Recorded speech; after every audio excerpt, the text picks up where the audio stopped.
Hi, my name is Christopher Flakus. I'm the author of Schreber's Stomach and Other Stories by Alien Buddha Press.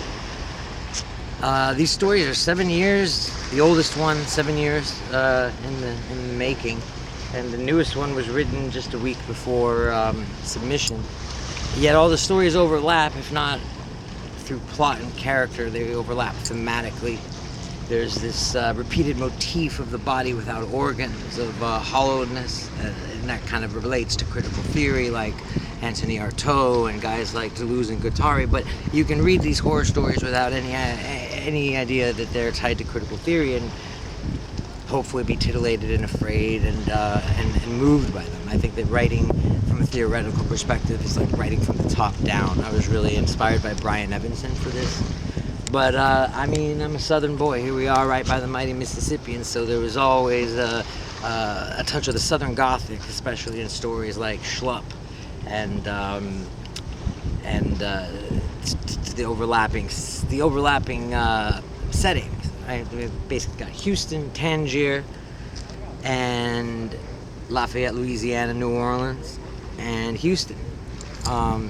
These are all places I've lived and spent time in. And Mexico City for the great majority of the stories.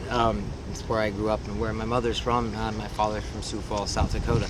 So this sense of displacement, of not belonging, of being in between worlds, or of traveling to a country. You kind of borrow the travelogue format for my story, Soft Focus, which is set in Tangier and sort of imbue it with cosmic horror. So I liked subverting expectations. I liked presenting speculative stories that were a mixture of elements. They had elements of horror, but they had elements, I hope, of other formats and other genres and other framing devices.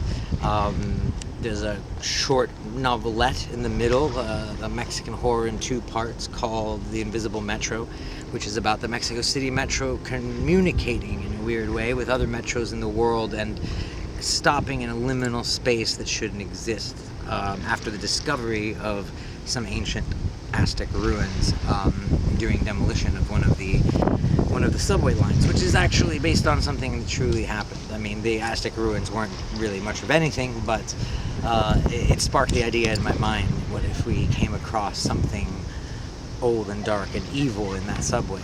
It's a subway that's always fascinated me since I was a kid, and those orange crackling cars going by always kind of frightened me. One of the lowest tracks would go so deep under the city and it would stop for a moment, and we only had about 10 minutes of air, so that always made me nervous. You know, those few minutes that we stayed, we only stopped for about a minute, but boy, you counted every second. You were worried as hell, and when we started moving again, you were relieved. So that sense of claustrophobia, of time running out, of being submerged in the underworld, that's fascinating to me. And the idea that there could be a society living down there, that was inspired by the excellent documentary Dark Days, which was about people living, I think, it was New York City's subway system, and drug addicts camping out and living down there, and even befriending and taming rats as pets. And so it was kind of a quick jump, hopscotch from that to an evolved, mutated kind of deal with some cyclopean entity, and you'll have to read to know exactly how that ends, but